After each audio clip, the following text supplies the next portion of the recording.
Olá pessoal, como vocês podem ver aqui já tem uma novidade já, né? Como nós vamos trabalhar com manipulação de alimentos agora, a gente tem que tomar todo o cuidado necessário. Primeiro, uso de touca, né? Para não deixar nenhum tipo de cabelo, cair nos produtos alimentícios. Sempre que, quando possível, também utilizar as luvas, né? Essa aqui é uma luva mais resistente, né? Para que a gente possa manipular os produtos. Nós temos aqui o creme de baunilha.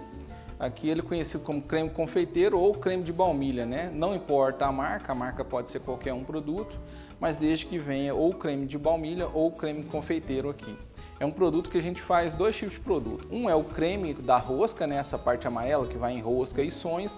E o outro é esse brilho que a gente passa por cima da rosca para que a rosca fique aquela coloração bonita, bem brilhosa, sabe?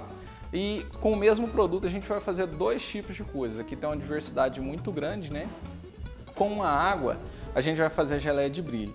E com o leite a gente vai fazer o creme confeiteiro. Então a gente está utilizando aqui 500 ml de água para 250 gramas de creme confeiteiro. E 1 litro de leite para 500 gramas de creme confeiteiro. Então aqui a gente vai fazer o recheio de baunilha e nesse aqui a gente vai fazer a geleia de brilho. Todos os dois precisam estar aquecidos em temperatura acima de 100 graus, né? Então, quando ele chega na temperatura de 80 a 100 graus, que ele começa o processo de ebulição, que a gente vê, que é a parte de oxigênio da parte de baixo da panela está passando para cima, que a gente fala de ferver o produto, né? É a hora que a gente deve colocar o mix para poder fazer o produto. Ok? Então, a gente vai levar os dois para o fogo agora e daqui já vocês verem o resultado. Bom, e aqui, pessoal, como a gente estava falando no vídeo anterior, a gente está colocando aqui, assim que a água entra em processo de ebulição, a gente vai colocar o produto para ele ficar como se fosse uma gelatina, né? Um produto gelatinoso, 500 ml de água, 250 gramas de creme de baunilha.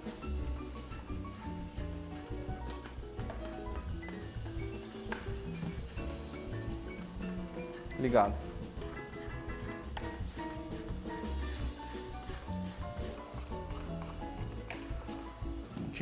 Como vocês podem ver, ó, é uma geleia.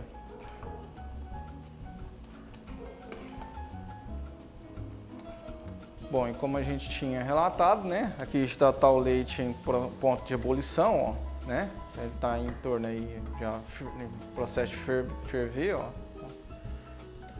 Então agora a gente vai adicionar aí o creme confeiteiro. Primeiro eu vou desligar, baixar um pouco o fogo. E agora eu já vou adicionar o ingrediente. Esse aqui já é para fazer o recheio, creme confeiteiro.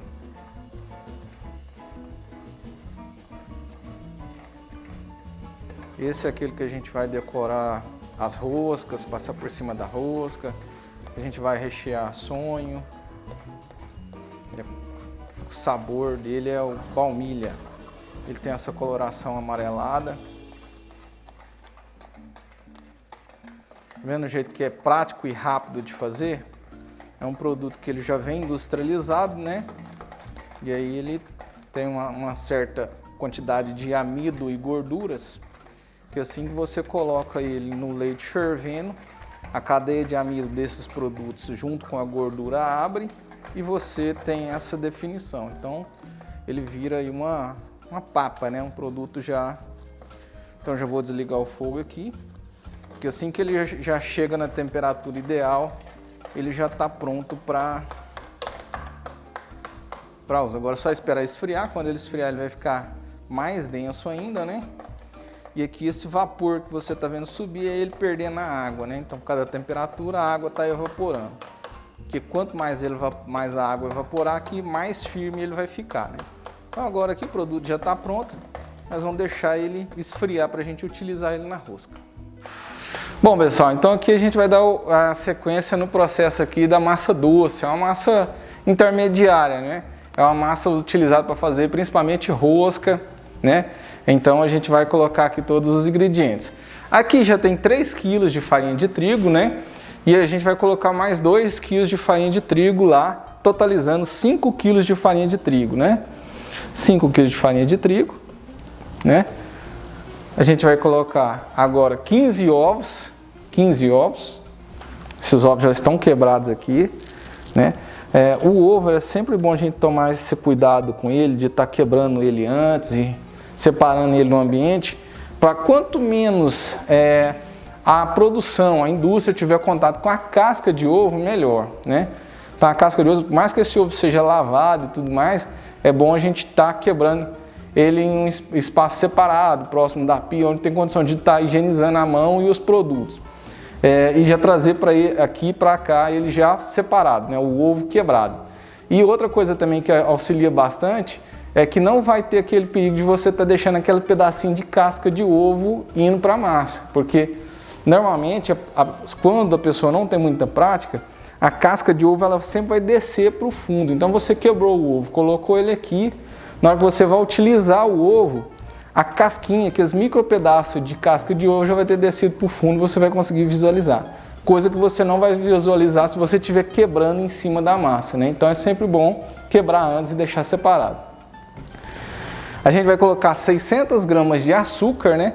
Não tem necessidade de ser o açúcar refinado, pode ser o açúcar cristal mesmo, comum, né? Colocar 20 gramas de sal. É igual a gente explicou em vídeos anteriores. O sal e o açúcar é um contrapeso. Cada um tem a sua função na massa para sabor, fermentação, entendeu?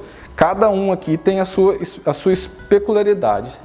Aí eu vou colocar 500 gramas de gordura, né? Margarina, pode ser margarina hidrogenada 70%.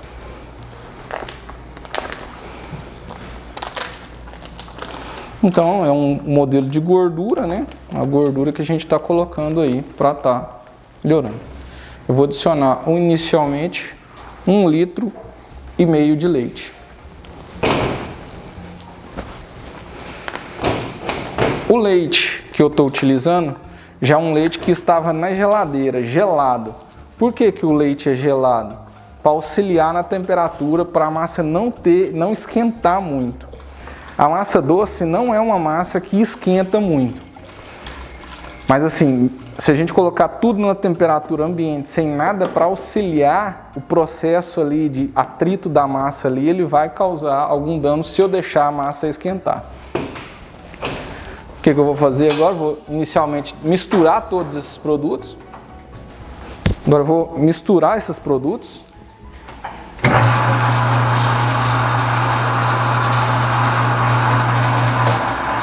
E agora que eu misturei o sal e o açúcar na farinha de trigo, eu vou acrescentar 60 gramas de fermento. Fermento seco.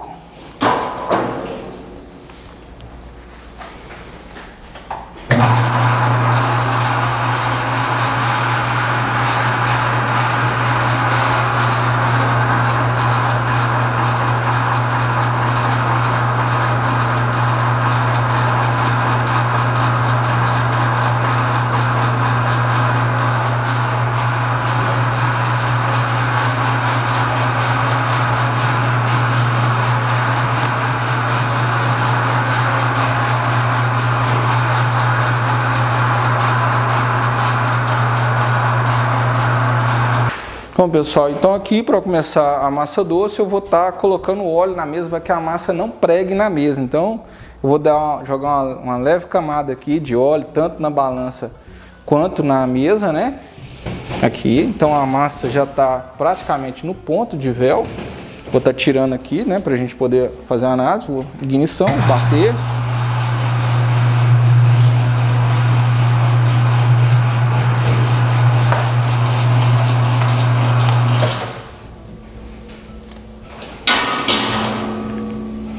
A gente fazer aquela mesma puxada do ponto de véu da massa, né, ó. Tá bem cilindrada, ó. A gente pode perceber, ó. Tá dando praticamente para ver as pontas dos dedos lá, ó. Isso quer dizer o quê? Que o produto vai ter uma qualidade final boa, né? Porque ele foi bem batido, bem misturado.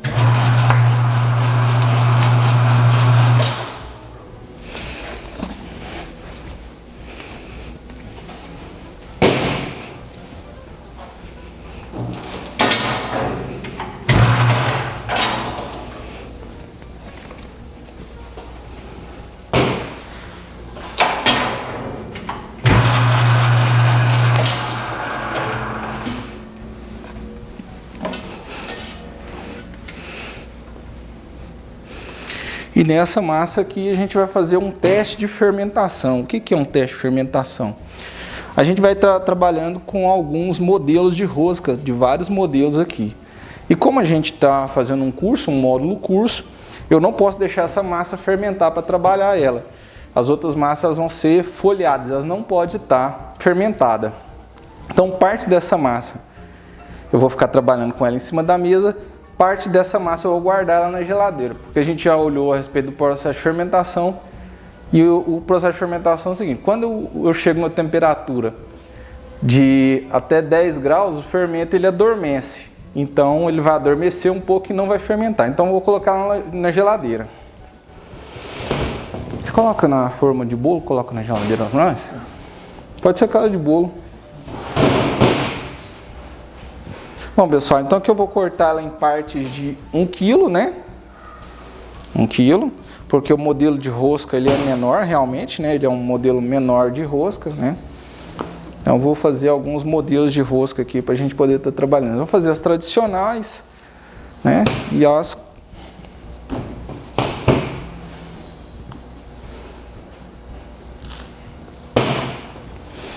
Então a gente fez esse processo que a gente acabou de fazer, de colocar parte da massa na geladeira, é justamente para que ela não fermente enquanto a gente estiver trabalhando ela. Porque senão ela começa a fermentar, criar bolhas de oxigênio e a gente não consegue trabalhar ela de uma forma legal.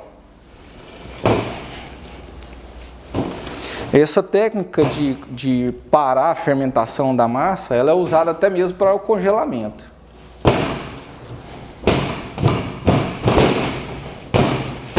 O que vai mudar na questão do fermento, da fermentação é que eu não posso, não é o que tira a qualidade do produto, não é eu parar a fermentação ou congelando. É que no processo de fermentação eu tenho um ressecamento da massa. É o que faz com que a qualidade da massa não fique a mesma do produto congelado. O pão, as massas têm menos facilidade de perca de água durante o processo de fermentação. Mas um exemplo bom é o pão de queijo. Você pode ver que muitas das vezes a gente vai comprar o pão de queijo congelado, ele fica rachado em cima, várias rachaduras em cima, justamente por causa do processo de ressecamento que ele passou durante o processo de fermentação. Então aqui agora a gente vai dividir, né, em 30 pedacinhos, aquele mesmo processo que a gente fez com o pão, né? Coloca ela aqui, aperta para esmagar e dividir.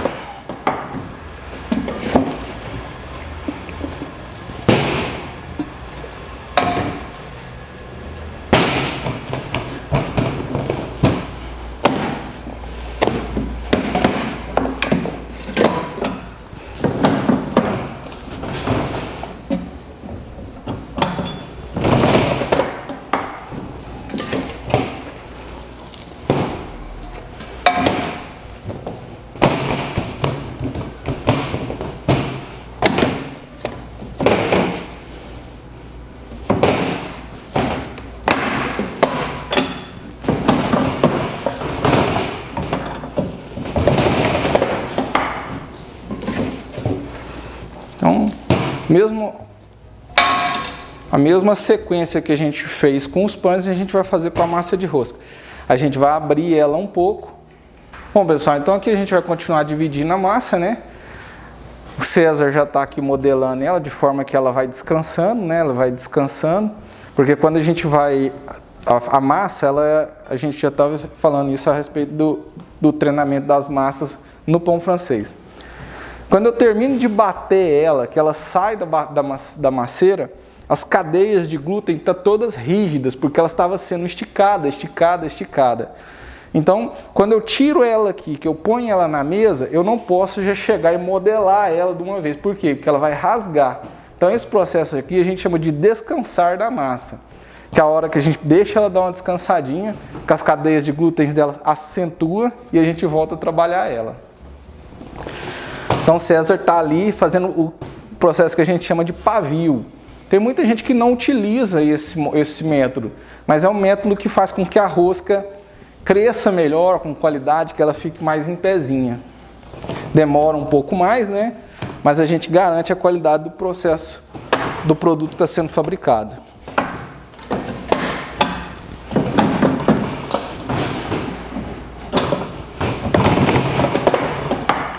E uma outra qualidade que quando a gente está fazendo esse processo ela acaba acontecendo é o seguinte: quando eu já vou terminando de dividir a massa e já vou modelando e colocando nas formas, a primeira forma que eu termino ela já está mais fermentada do que a outra.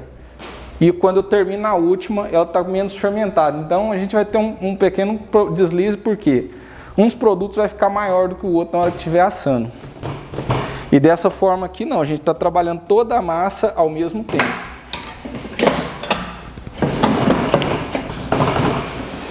Essas massas que estão expostas na mesa, é as massas que a gente chama de modeladas, né? É um modelamento na mão. Aqui a gente vai fazer a tradicional, a caracol, a nozinho, né? Então agora a gente vai começar aqui a descansar. Bom, pessoal, aqui a gente está com a massa já descansada em cima da mesa, né? Toda a massa aberta. E a gente vai fazer alguns modelos de massa aí. A gente vai fazer, elas pode ver que é uma massa que olha aqui, ó, olha, quando eu falo descansada, porque olha o que eu consigo fazer com ela, ó. Se eu pegar uma massa que acabou de sair da maceira, na hora que eu fizer esse processo aqui, ela rasga. Então, por isso que a gente fala processo de descansar, né? Então, aqui a gente está os modelos que a gente vai trabalhar agora, né? Nós estamos iniciando com o caracol, nós vamos fazer a tradicional, o nozinho, né? Essa trançadinha, né? São os modelos tradicionais de rosca, que a gente vai estar trabalhando aqui agora, ok? Algo muito importante de quando a gente vai colocar na forma é sempre a gente manter um padrão. Um padrão na hora de colocar o produto na forma.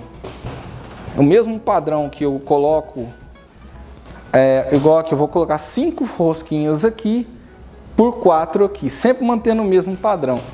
Porque eu não posso colocar ela muito afastada uma da outra, porque senão as laterais delas ficam ressecadas.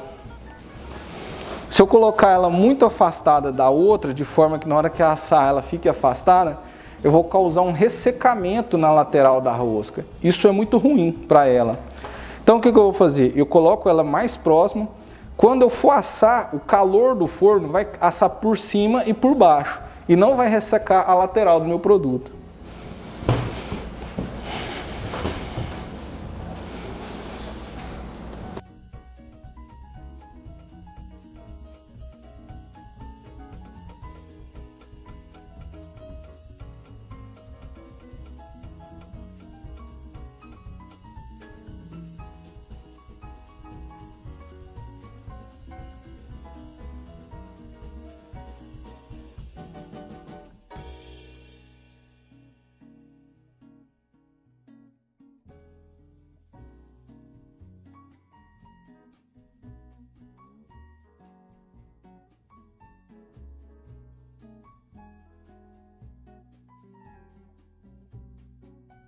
Bom, pessoal, aqui a gente vai fazer a de chocolate, né?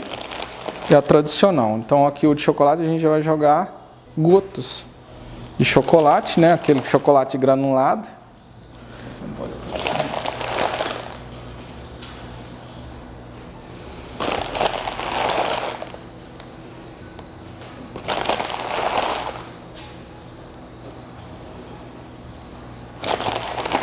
Então agora a gente vai enrolar os dois modelos. Lembrando que esse aqui é um modelo das folhadas, mas assim, o curso ele vai contemplar as mais tradicionais. A gente não consegue fazer o curso que consegue colocar todos, né? Então, agora que a gente vai mostrar como que é o modelo aqui de iniciar, para enrolar, a gente vai dobrando e puxando ao mesmo tempo. Sempre dando uma esticadinha, porque quanto mais ela enrolar aqui, mais ela vai ficar folhada.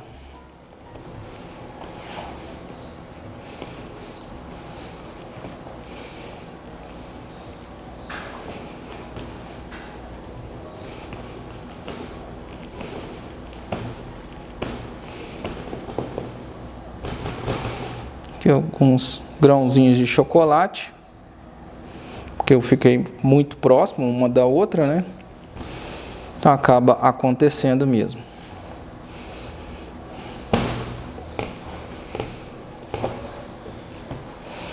Então é uma rosca recheada com baunilha, e a baunilha e coco, e a outra baunilha, coco mais chocolate. O segredo dessa rosca aqui, além de ser essa puxadinha para o corte, também é o corte final, é o segredo dessas roscas. É a forma que ela é finalizada.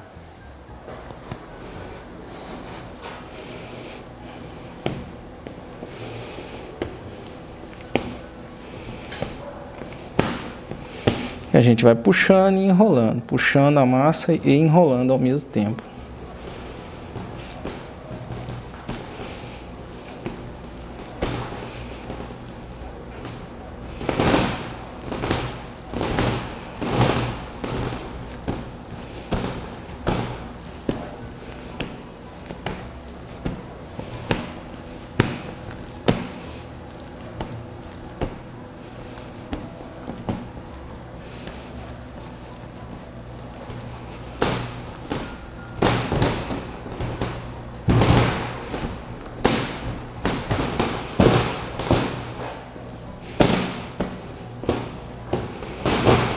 Bom, pessoal, aqui agora a gente vai cortar as massas, né? E o segredo aqui é justamente o corte, como que ela é modelada durante o corte. Então eu vou medir sempre mais ou menos a mesma medida para todas, né?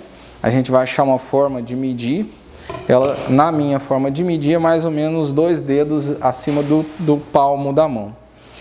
Tem muita gente que utiliza de régua e tal, mas você, da forma que fique mais fácil para você e você tenha mais habilidade, facilidade em fazer. Então eu vou cortar ela no meio aqui, né?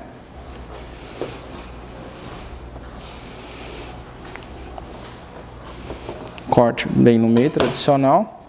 Vou abrir a primeira parte, colocar uma sobre a outra como se fosse um X e dobrar aqui. Então esse aqui é o formato que ela vai ficar.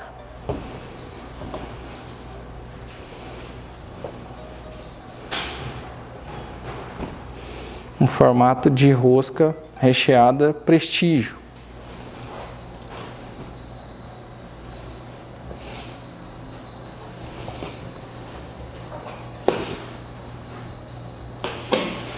Sempre corte de forma que não fique pedaços desproporcional.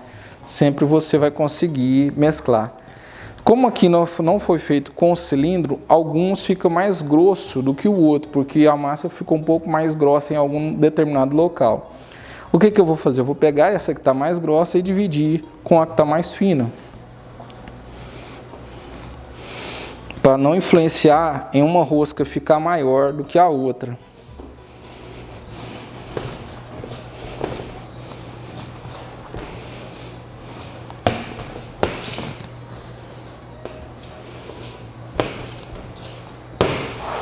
Eu vou abrir ela aqui, abrir essa outra parte, pegar essa parte aqui e dobrar.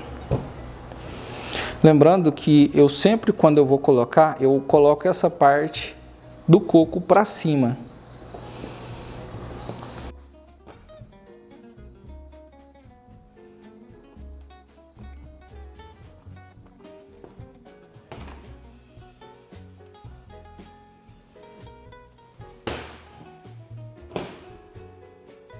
Então eu vou medir para que as partes fiquem proporcionalmente iguais.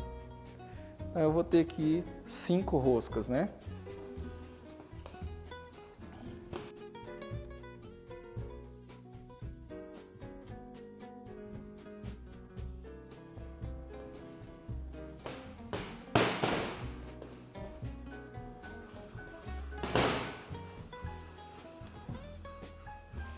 Lembrando, pessoal, que sempre quando eu for fazer essa parte de trança dela aqui, eu tenho que organizar a rosca de forma que a parte do recheio fique para cima.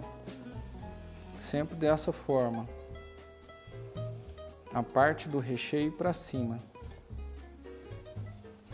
Todas as vezes eu vou colocar a parte que é recheada para a parte de cima, a parte que ela é recheada. Porque se eu colocar ela dessa forma, ela não vai ficar bonita.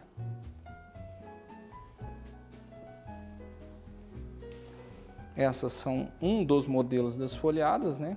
Tem vários modelos. Você pode colocar no forno. E agora nós vamos trabalhar as roscas trançadas grandes. Vou dar uma higienizada na mesa. Bom, pessoal, aqui a gente vai estar trabalhando as formas grandes, né? As roscas de tamanho maior. Já estão bem descansadas, ponto de a gente estar modelando elas, né? Então vamos fazer alguns modelos aí. A gente vai estar fazendo um modelo tradicional. O modelo tradicional é aqueles que muita gente chama de rosca rainha, rosca caseira. Ela vem em 3 pontas, né? E a gente vem trançando como se fosse uma trança de cabelo, né? Então a gente vem e esconde as pontas dela. É um modelo de rosca. A gente vai fazer também um modelo redondo.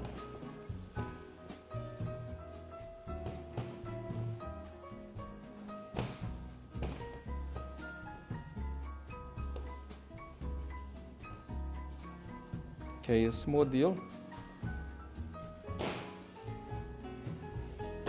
Tem esse modelo de rosca redonda e esse outro modelo trançado.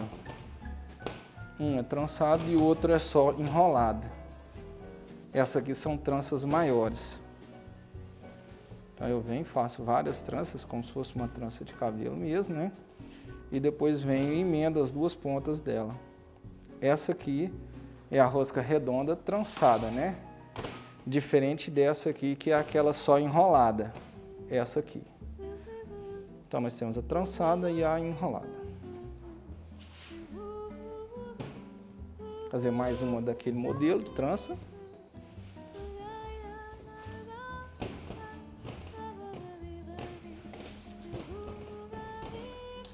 Esse outro aí encheu, cara.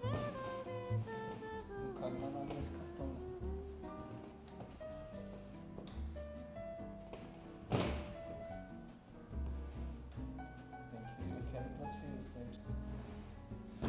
Não perder nenhuma rosquita. Vamos pintar que daqui 40 minutos aí já virou, foi... Pode tirar aqui?